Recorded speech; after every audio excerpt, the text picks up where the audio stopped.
Before starting this episode, I do want to give a trigger warning. This episode has mentions, and we talk about sex, prostitution, and there are some mentions of suicide. So please, if any of these things trigger you, do not listen to this episode. All right, guys, we're back on the $1 million Tipping Point podcast. And today is our guest, Megan Camille. Here's what I'm hoping we're going to learn a little bit more about with this interview and session and discussion. So Megan is a psychic and intuitive business consultant. I want to know, what does that mean? And she believes that business is 80% energetics and 20% strategy. So that's going to be fun to dive into. She has built one 7-figure business and 3 multi-6-figure businesses. How did she get there? What were the steps she used? We're going to dig into that. And then I want to talk a little bit about what intuitive wealth is and how you can use that for your own business. And hopefully that will give our audience some understanding and shed light, and they can use it as they move forward. So again, if you're looking to start your online business, head over to corporate2contract.com, download the 14-day sprint to starting your business. And while you're there, don't forget to sign up for the Tipping Jar of Wisdom, where as a podcast subscriber, you get access to exclusive content every Thursday straight to your inbox. You can find me again, Instagram, virtually Kiri, or LinkedIn, Kiri Mohan. So Megan, let's dive right in. Tell us about your business. You know, I saw you have a quantum intuitive business reading. You've got the intuitive wealth mastermind, and you also have a premium private mentorship. Give us a little bit of understanding of what this intuitive business is, right? And how you help people with that, and then how your business is structured. Sure. I'd love to. Thank you so much for having me. And I support my clients in restructuring their business so that it aligns with time, joy, and freedom. Most people get into business for those reasons. However, if you've been coming from the old paradigm of business or corporate, people tend to build a business according to that. And then pretty soon they are slaves to their own business, just as they once were in corporate. And so I support my clients in restructuring so that we are not trading time for money. Instead, we are really living the lives of our dreams. But in addition to that, our work is passion filled. Like, we're on purpose, we're on mission, and that is monetized. And how it's different in intuitive business is that we are living by the principles that life is kind, that this is happening for me, not to me. And I am my own greatest teacher, as opposed to old paradigms like hustling headspace or, and this is where a lot of people get confused, manifestation mentality, because I am extremely into the energetics. That can be confused with kind of meditating our way to millions, and it just doesn't happen that way. But it also doesn't happen hustling yourself into the ground. It can, but it doesn't have to. And so with intuitive business, we're working with these other principles that allows us to be a whole person, and that our business is serving us and we are not serving it. So where does the 80% energetics come into this? Yes. Well, it's 80% of the time that I support my clients and myself. This is exactly how I have run all of my businesses, in being the best version of myself. And usually for most people, that starts with actually getting to know themselves. We can go decades, almost our whole lives. Most of my clients are in their 40s and 50s, and they still aren't sure what it's like to be fully expressed as themselves. I've heard countless women who are ready to launch their business, but they don't want their family to see what they do. Or, there's a little bit of, afraid to be themselves. So the energetics is, are we aligned with what it is that we're creating? Are our goals ego goals in order to make ourselves feel good and successful, or are they soul goals that are here to fulfill us and our hearts? And then the other piece is knowing what to do, when to do it, based on our natural rhythm. So everyone has a natural rhythm, how you push out into the world, when you retreat into self, And this comes as surface as hours, right? I work 3 to 4 hours a day, 3 to 4 days a week. Those are my on points for business. Otherwise, I'm either with family or self. And everyone has a natural rhythm like that. And that's one of the key components. And that is 80% energetics. So you talked about the soul versus the soul goals versus the ego goals. Can you give me some examples of what I'm guessing like the ego goals would be maybe making a certain amount of money? Is that it? And then what would that a soul goal be versus an ego goal? Yeah, yeah. And this can sometimes take a little unwinding and deciphering for people because while I support people in making lots of money, the whole goal is to move into a business that supports you financially, even, right? I love making money. I really enjoy the material world. Like I love making millions of dollars. It changes my whole perspective on things, right? What we can do in the world is shifted.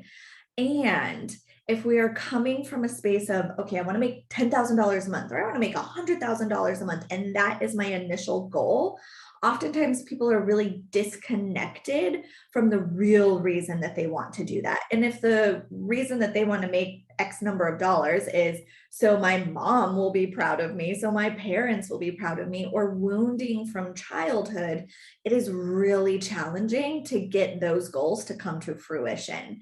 Now, if we can really tune into what is a soul goal, and I've had many people go, I just want to make $250,000 a year, and then come to find out their ideal lifestyle was easily met at about 120,000, and they were just obsessed about a number, but what they were really, really wanting was time freedom, being able to call their own shots, spending endless evenings and mornings with their children.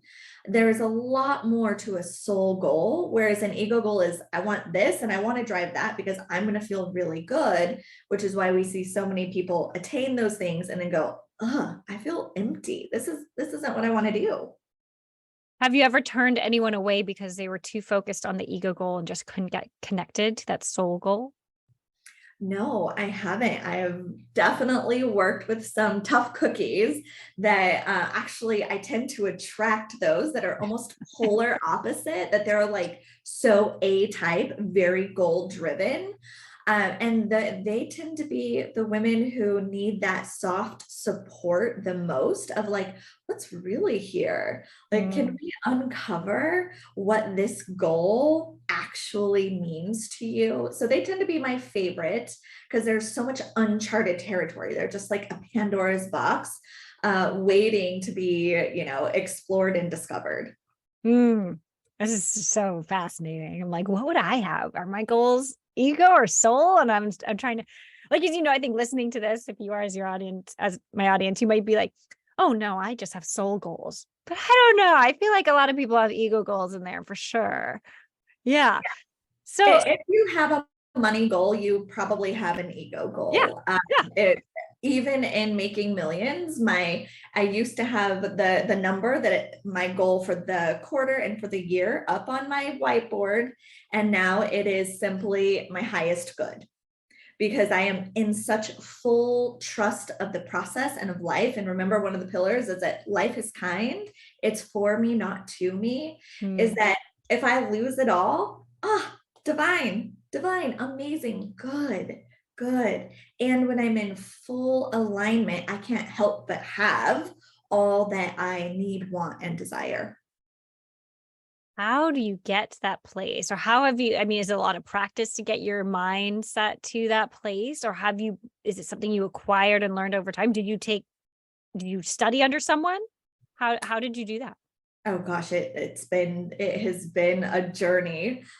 Literal, actual medicine journeys have supported with that.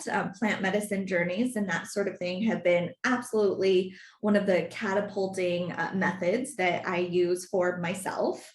And many years of really choosing to see that life is for me. And that begins to compound when I can see what I used to call a challenge or difficulty or hard as an opportunity to step into who I'm becoming. Pretty soon, I'm just getting really great opportunities as opposed to challenges. Now, when I was really focused on like, God, this is hard, this is requiring so much effort, it tend to create my next experience of something that was hard and create and needed more effort, or time exchange or difficulty, right? Kind of like that rising from the ashes. I was really addicted to having a difficulty and then a breakthrough, and then a difficulty and then a breakthrough. And now after, time and time again of practicing, I can receive my life lessons and my breakthroughs through channels of pleasure, ease, grace, and joy. Hmm. Yeah. I tend to do that. You saying that like whole rising from the ashes things, like, I'm right now currently in my business in a very busy time, a lot of changes and a lot of shifts going on and restructuring. And it's like, I feel like I am looking at it as that, this is just so busy and it's so hard. Like, why did I sign up for all this? Like, I want to do it. That is my end goal, but it's just so difficult.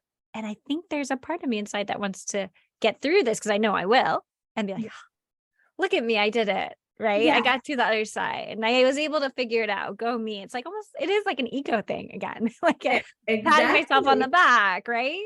Right. Yeah, Yeah. yeah, and that belongs. That's amazing. And eventually, I've noticed that people kind of get tired of that, right? That is an indication of burnout coming when we're Mm, addicted to the highs, but we're also addicted to the lows, right? And what's great about what you're saying is that you have a wide capacity. So that means that you can withstand a lot of pressure and intensity, and that does allow you to also withstand a lot of success and the light side of it, that the success, the joy, the money.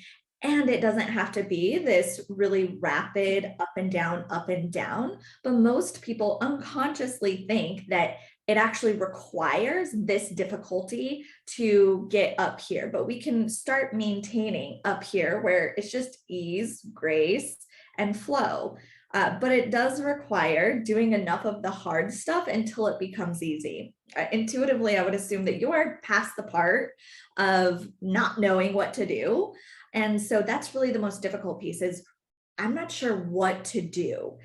If you've made $1 million, you actually know what to do. It is a rinse and repeat. It might be a different board game, but it is a rinse and repeat of what you've done for years and years and years. So going into, oh, this is really difficult. Oh no, it's just a game. It's mm, just a game because you're like, I want that sort of climax, right? That release of I've done it. And you can actually live there all the time. mm. Interesting. Very interesting. So tell us a little bit about how you even got into this, though. I mean, I was reading up on you. It sounds like you have no college education. That's what I found. Tell us a little bit about your background. I saw at age 19, you were sex trafficked and prostituted. So that's like crazy. I would like to talk about that if you're open to it. I'll put like a disclaimer or warning in the beginning of the podcast. But if you're open to it, how did this, because I feel like looking at this, how would being in that situation allow you to grow? Like, how were you able to continue to grow to a point where you are today, where things are at ease and grace and you're looking down and you're able to do that? I don't know how many people would be able to turn their lives around like you Mhm. have. So can Yeah. you talk to us a little bit about that? Absolutely. Yeah, I was sex trafficked at 19 to Las Vegas and also the porn industry. It was 4 years. Definitely lots of abuse in that sort of dark, insidious, sex industry, which was much different back then when I went at 19. Now we have like OnlyFans and it's kind of like a thing. That was not the case. That kind of stuff was illegal back then and not widely accepted or at all. So not only was I there for 4 years, I had the years after of like, oh, can't believe that's like part of my story. How do I ever come back from that? But some of the things that stuck was I made $1 million by the time I was 21. Now, I did not get to keep that, right? I was sex trafficked, which meant I was working for a man who was pimping and pandering. However, I was very aware of the large amounts of money and cash circulating. So when I came out of it, where, and that's like a whole story, it's on its own. I spent a year deep into drugs and alcohol, a year after that healing after a suicide attempt. Whereas my time in the sex industry, I never drank and I never touched a drug. It just wasn't allowed. But when I came out and was like, what the hell just happened? That became my coping mechanism. And so the 2 years of healing, after, was as difficult, if not more challenging than being in it, because I was coming back to society and my college years had been spent in the sex industry. So I had a record. I had been arrested multiple times. Every time I was arrested, I was returned back to the pimp. And it was just like this never ending cycle. So I had a record with misdemeanors, no way to get a very good job. And then I was also I used to call it like a bit jaded, because I would look at the jobs that I could get and they were like minimum wage. And I was so offended, right? Like, wow, how can I live off of that? Right? I was used to making thousands of dollars a day. And so those two things made me pretty unemployable. How did you get out? You mentioned but how did you get out? Well, I tried leaving many times, but the final and initial, like the final cut was, I called my mom, told her that I was packing everything and I needed to leave in the middle of the night and I needed to do it that day.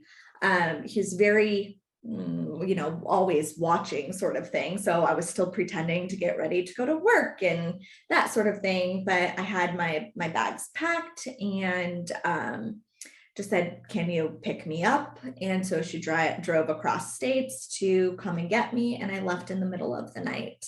Did she know what you were up to? Did she know about that? She did. Yeah. And that was obviously a huge life experience for her as well. She did everything she could in her power, but I was older than 18, and the only sort of hold that they had was like, well, he did take her across state lines into these states that are obviously big for human and sex trafficking. And I was too old for them to be able to do anything. So it was definitely a heartbreak for her. But the greatest thing she did was let me come home, where so many of the women were there because their family had exiled them, had refused to let them come home. They had so much shame that their daughter would do such a thing that they never let their daughters come home. And that was not my case, thankfully. She wanted me to come home for a very long time. And with just all of the mental and psychological abuse, I would try to leave and then would just kind of get sucked back in. But when I was ready, she was there, and she was there for the whole year that I just spiraled and slept on her couch and partied myself nearly to death. And she was also there when it was time to take me to the hospital. So my heart is beating so fast, and it's just like, like I have a daughter of my own now. She's young, but it's just, my palms are sweaty just thinking about that. I'm like, oh, that must have been so hard for her, for you, for that, just like that time period. My heart goes out to you. It was. I remember one of her conversations and like trying to get me to come home, and her saying like, I held you as a baby. I never thought that you could, I was looking in your eyes and just had this whole life planned for you. I never thought that you would be here. Like, can't I just get you to come home? What can I do? What can I do? And it was probably the last year where she finally quit asking and like pleading and begging and just let me be. But the moment I called, she was there. And it was just thankfully that I was always allowed to come home. Oh, thank God. So then how did you get through that spiraling, building up, and then start building businesses? Yeah, that was those were the two greatest gifts that I got, that I was unemployable because I couldn't imagine making minimum wage, and because I had a record. And so, I did odd jobs here and there for a little while. And then I met my previous husband. And a couple of years after I had come back and had done some significant healing and that sort of thing, and I met my previous husband, and we got married pretty quickly. Not something that I would do now. I see how I was not way healed, but I was at a greater space than I was the years before. And it was a marriage of like cocooning. I was able to just go in and be supported and loved and do my healing. While he was very established, he was older than me, and he did, he was far more traditional, just kind of wanted a wife to stay home.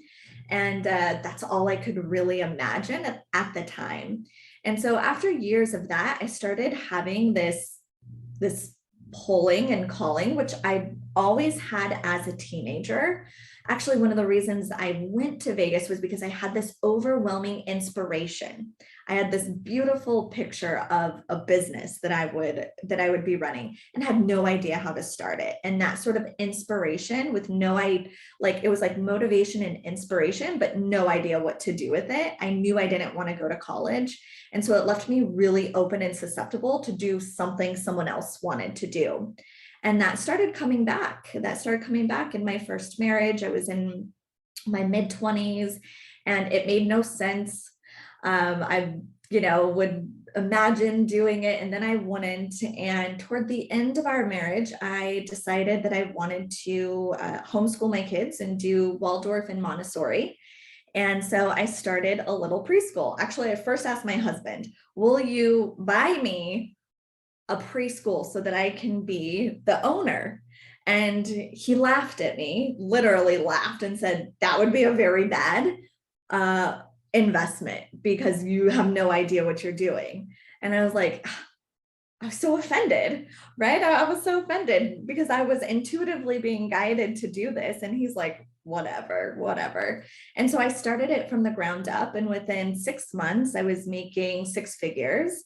And 8 months after that, we had a 6-month waiting list and 4 different classrooms, multiple teachers. And my then husband gave me an ultimatum of come back and be the housewife that we agreed for you to be, or we probably shouldn't be together, because if you're working and I come home for dinner, there's no dinner. Very traditional. Very, very, it's a very polite way of saying it, right? yes, yeah, very traditional. And while I could understand, I'm like, yes, that was the agreement I made, and this is what's calling to me. I really assumed that, we would kind of just work it out.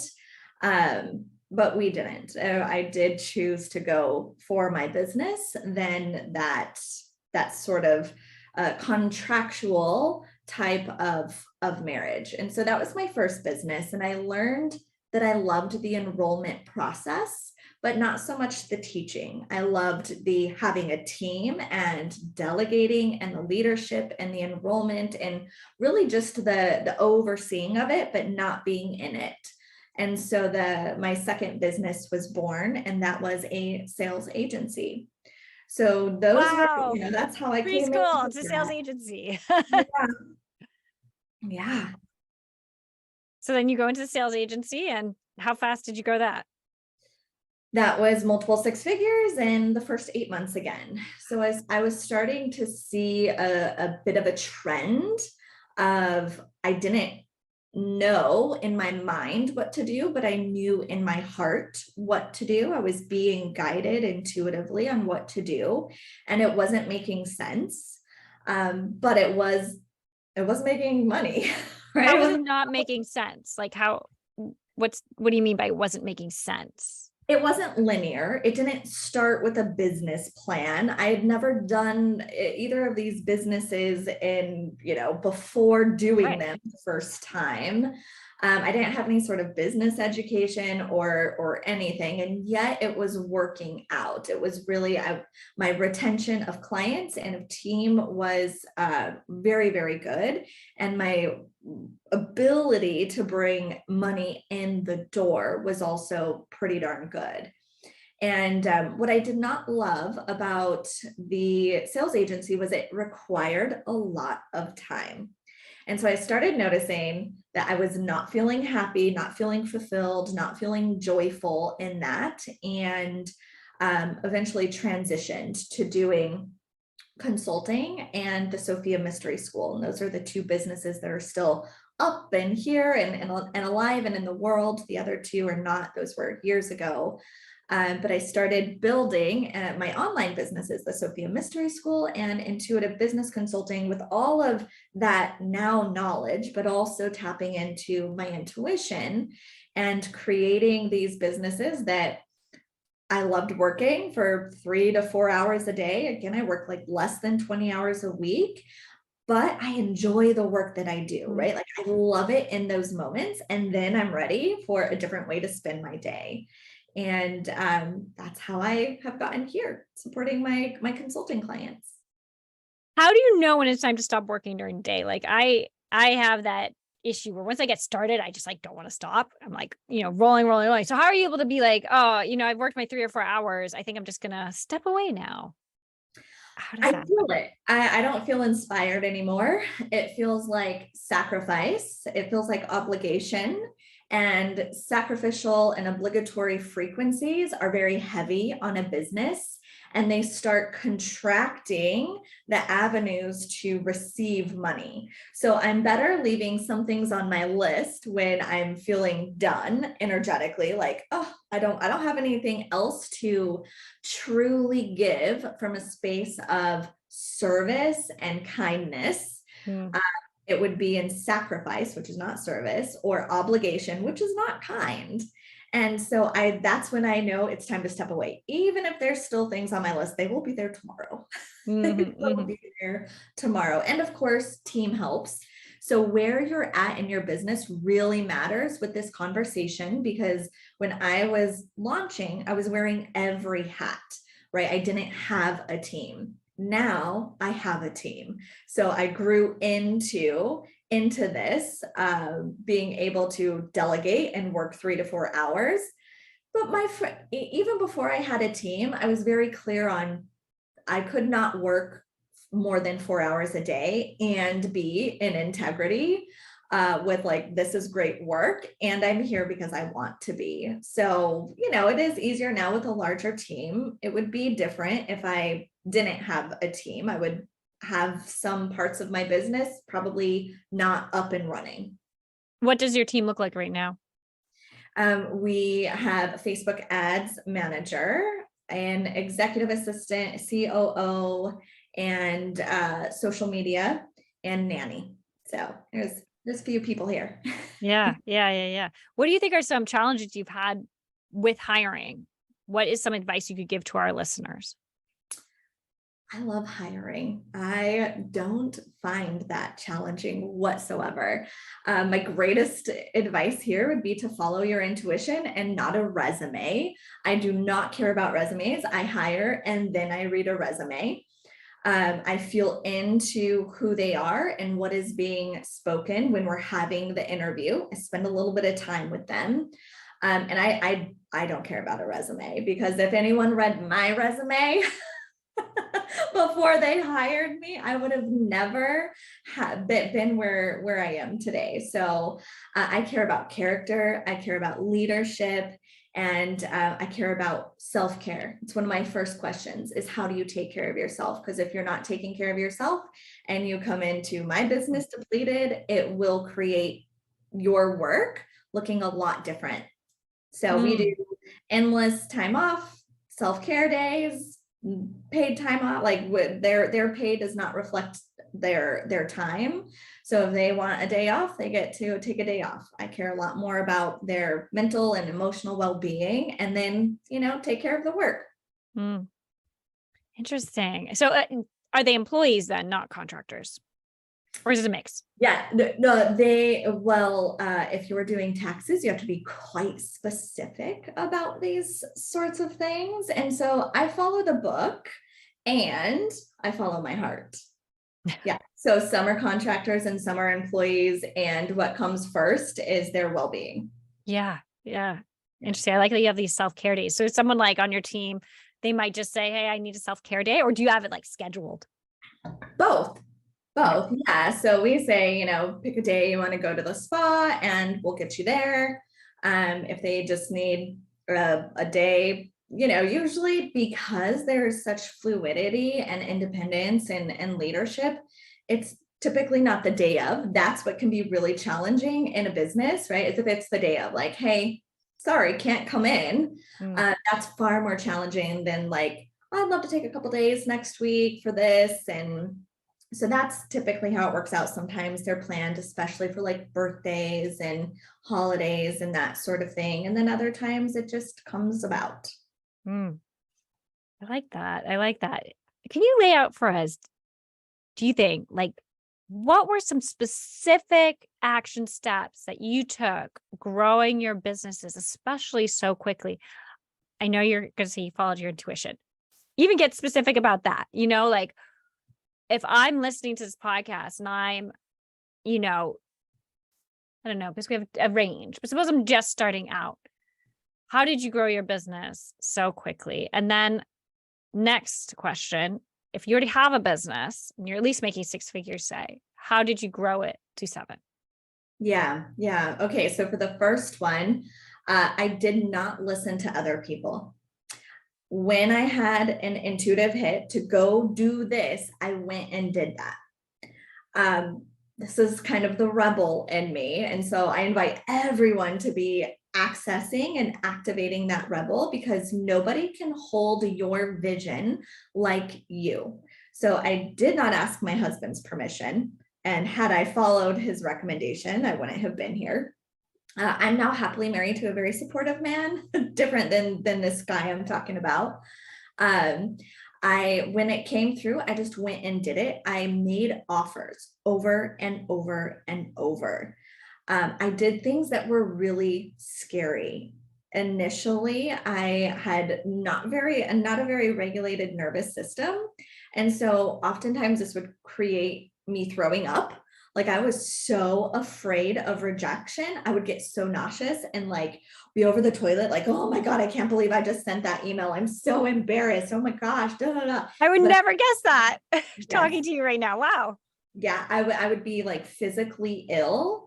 And so not only did I not take a no from outside people, like my husband or my friends or anything like that, I also didn't take a no from the inner critic. I just kept following the intuition. So initially and more strategically, I built a list, right? So I built a buyer's list, an email list, and I did videos almost every single day. I would like go on Facebook Live and at the time I didn't even have like my own group. This was way back when you could go in other people's groups and do that. I would not do that now, but I didn't know back then, right? I didn't know like the etiquette and niceties and that sort of thing. So I was just doing it. And that was building my email list. It was building some audience and followers. And I didn't get too hung up on the strategy because I was making multiple 6 figures with an email list of like 350 people. It still blows my mind. Wow. Yeah. Yeah. So those are some of the energetics, is that I did it even if I was afraid. I didn't wait for permission. I did not wait for permission. And I hear a lot of women waiting for permission and acceptance and someone to hold their vision with them. And that often doesn't happen, especially in the launch phase of a business. And then strategically, I allowed myself to be visible. I made lots of offers and I built an email list. What do you mean by offers? Like a lot of offers? Because I know you've had a few different businesses. So what would that mean? Like you had discounts, you had always just like offering based on intuition? Did you have like a set rate? Like what, can you get more specific about that? Yeah, well, again, depending on the industry, if it was for the preschool, I was constantly promoting and advertising the preschool. And when someone was interested, I had them come as close to their interest inquiry as possible and made them an offer then and there. And then when I started transitioning into online, any sort of engagement, especially early on, again, because we're talking about that initial launching space, anyone that had any sort of engagement with me, I would invite them into a conversation, whether it be a consultation or a phone call or that sort of thing, because I was still creating momentum. That would be different if you already have a business and you're in the multiple six figures and you're ready to go to seven figures. Oftentimes, you need to start shaving off those sorts of things that actually got you started, right? That those are not relevant when you're moving into seven figures and you're wanting automation and you don't want to be the one doing all of the things. So if you're in multiple six wanting to go to seven figures, leadership is the most important thing. Some people would say strategically automation is, and if you can't lead yourself, you actually can't lead a team into automating a business. So if you're moving into that seven figures would be leadership, self-leadership, not can you lead others? Can you lead yourself? If and when you can lead yourself, you can lead others, which means, and a great way to know if can you lead yourself is look back at the last 6 months of your team, and has your team created amazing results and shown up? And if they haven't, you're not leading yourself, because then you would be able to lead them into creating great results. So if there's a breakdown in the business, do you immediately go, it was so-and-so, that's what she's supposed to do, this is her responsibility, it's in her SOP, it's in her description, why does she not know? If you're doing that, we know there's a lack of internal self-leadership. So that would be number one. And then number two would be learning automation. In what areas can you automate so you can step away from? There's a difference between growth and scale. So are you looking to scale, which means make more money without any additional output of your time? Or are you looking to grow and you're wanting like this empire? Those are the certain things that we would want to be looking at when really answering this question. So this is a pretty blanket example of leadership and automation. Well, the self-leadership is interesting. Your team showing up and getting great results, and are they doing what they're supposed to? And if not, then like, what's an example of self-leadership? Like, maybe you're not having enough. I don't know. I'm confused about that. Can you go into that a little bit more? Yeah. Well, energetically, what's happening on the outside is a reflection of what's happening on the inside. So what's happening physically is happening within. And if you're seeing breakdown in your team, there is inevitably breakdown within. And so this is where I would be diving deep with someone of like, where are you feeling dysregulated? Where are you freaking out? Where is your mind taking over instead of your soul? Is your mind directing the ship, or is it your soul? Because my team could make as many errors as possible. And if I'm freaking out, I'm not going to be able to rectify. And so I can go, oh, okay, this doesn't work. And there's no need for urgency. Right. So if there's ever that feeling of emergency or urgency, and so many coaches out there talk about urgency, then you're probably dysregulated. So not only are you dysregulated, but now you're pushing for urgency of like, get these things right, get these things done, results. And it's an indication of feeling powerless and afraid within yourself. And when we're feeling powerless and afraid, we want the outside people to get better results so I can feel better. When I feel safe, when I feel powerful, when I feel calm, nothing that they have done can actually shake me. I can go and say, I can see how you maybe, where there was a misunderstanding in our communication here. Here's what doesn't work. And here's what I would love to see next time. Yeah. That makes more sense. Thank you for clarifying. How do you think you balance spending money and making money within your businesses?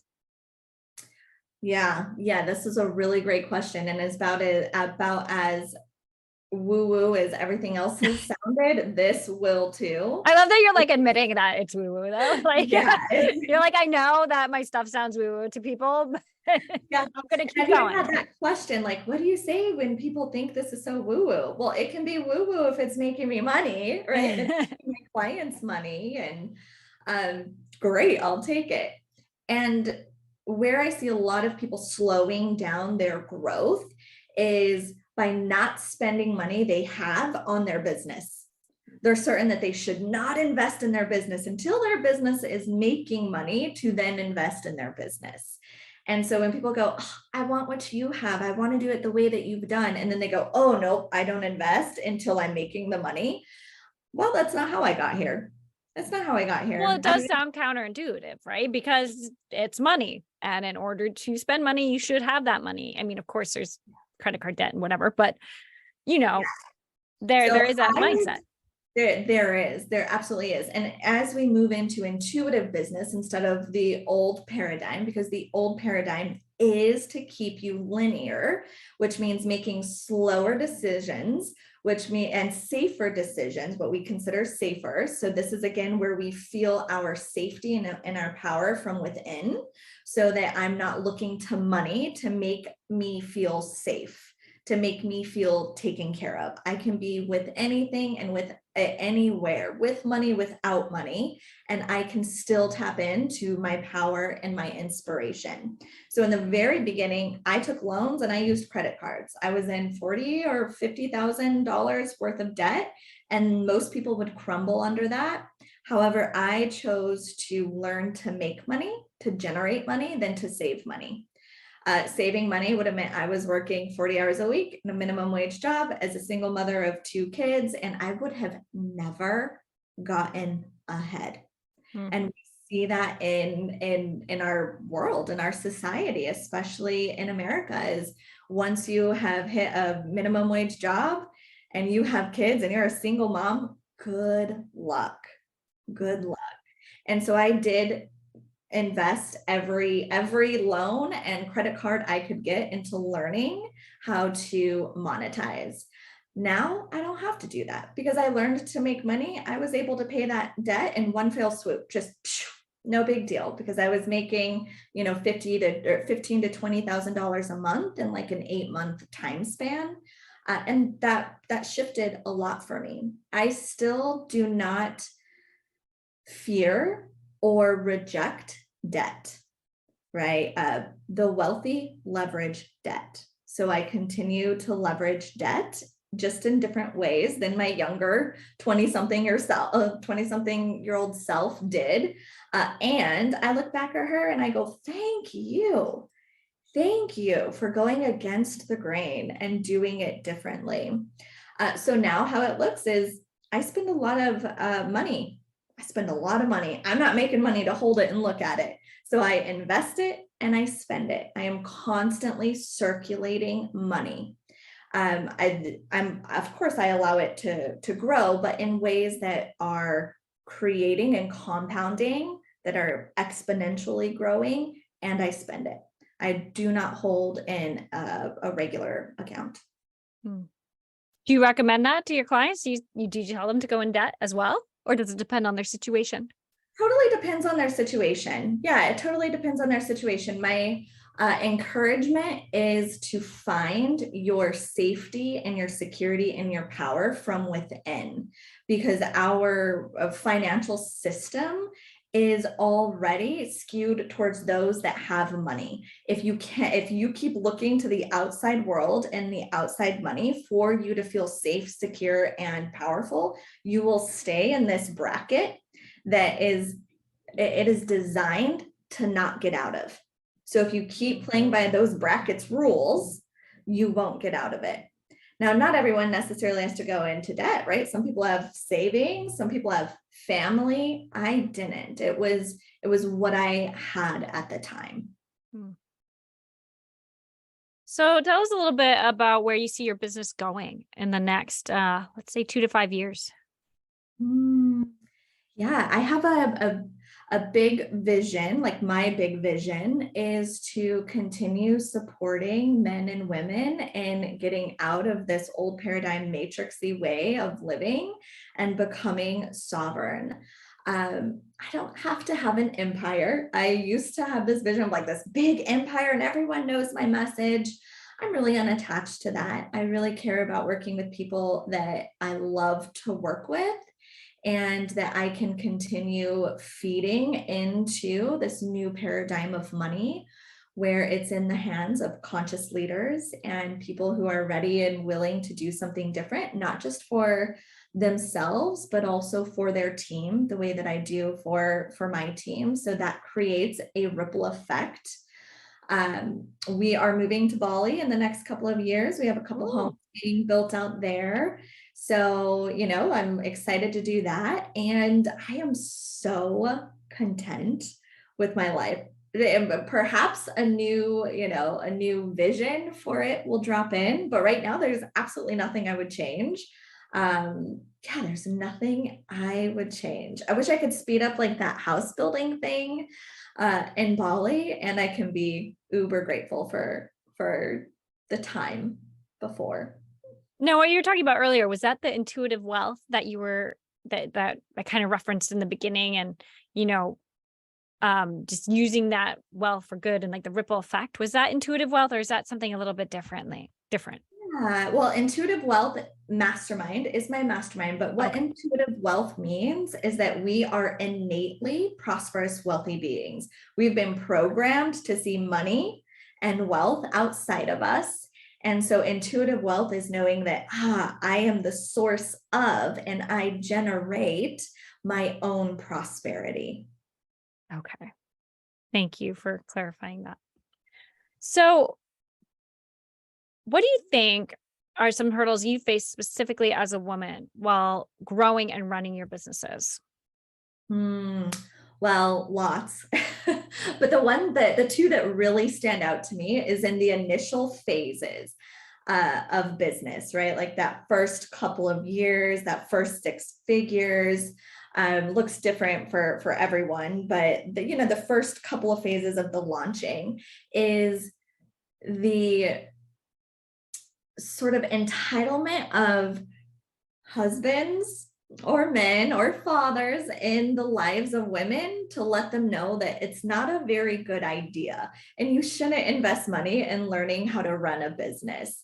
Yet, after consulting so many men and women, men will invest their money. They will take a loan for themselves like that. And women don't.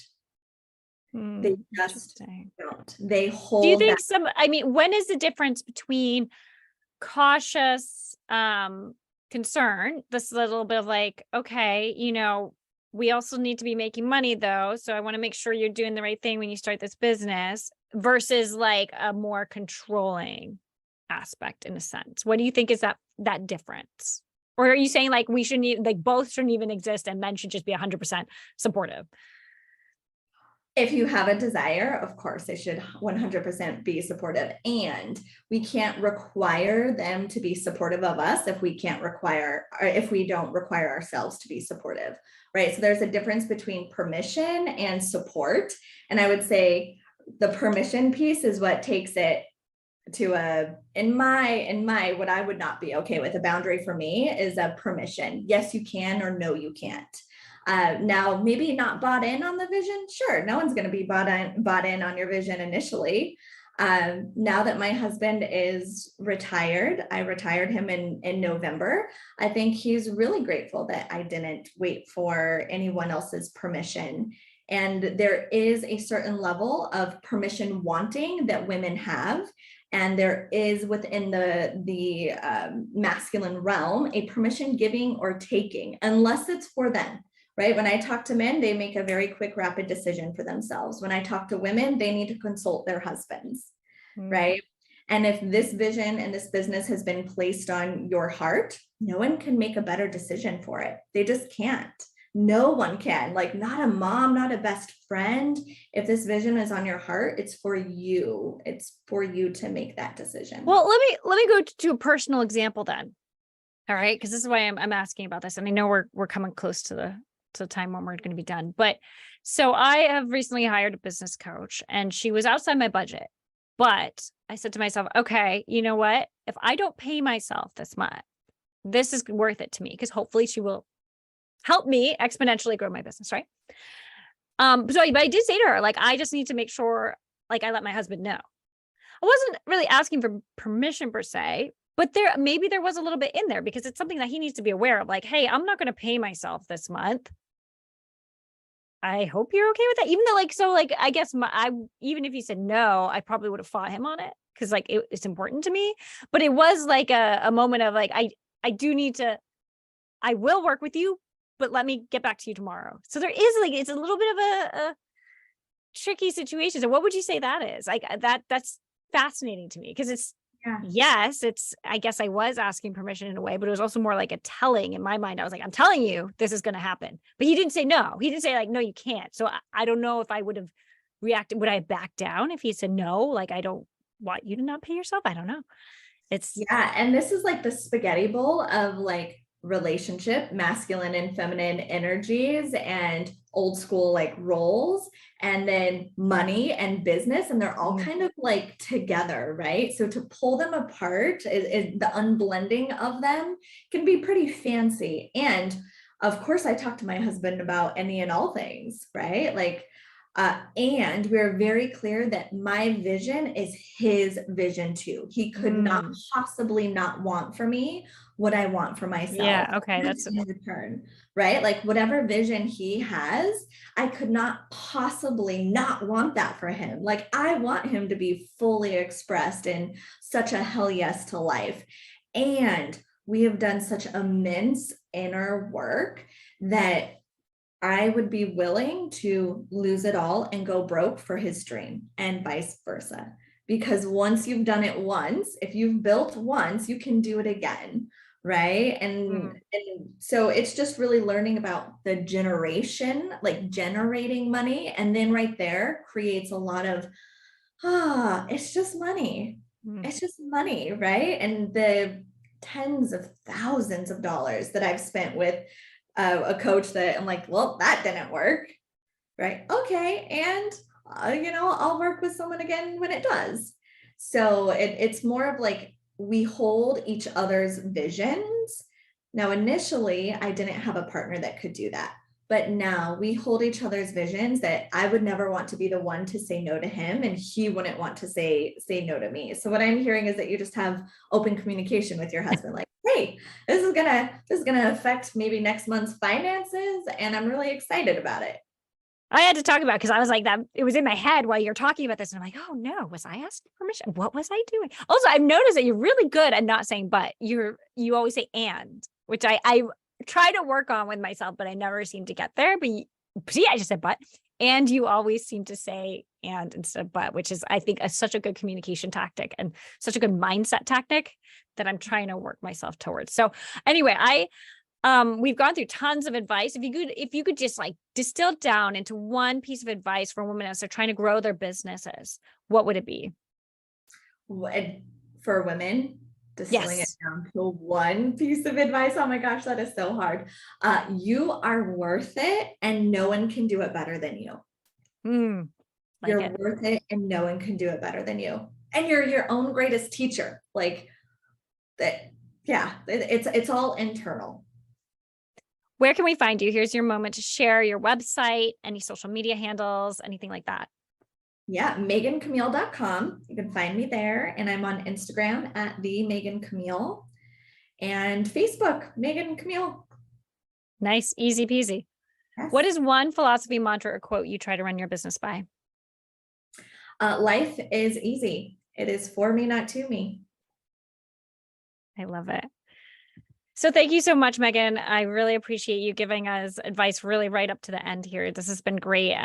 For our audience and our listeners, again, we'll put all this information in the show notes for you. If you're listening to the show, found it informative, found it valuable, love the advice, please share it with a friend. That's all we ask. We want to grow the podcast. So thank you again, Megan. Really appreciate it. And for our audience, again, sign up for the Tipping Jar of Wisdom because we're going to go into some actionable steps right now. Rapid fire for Megan. Thanks.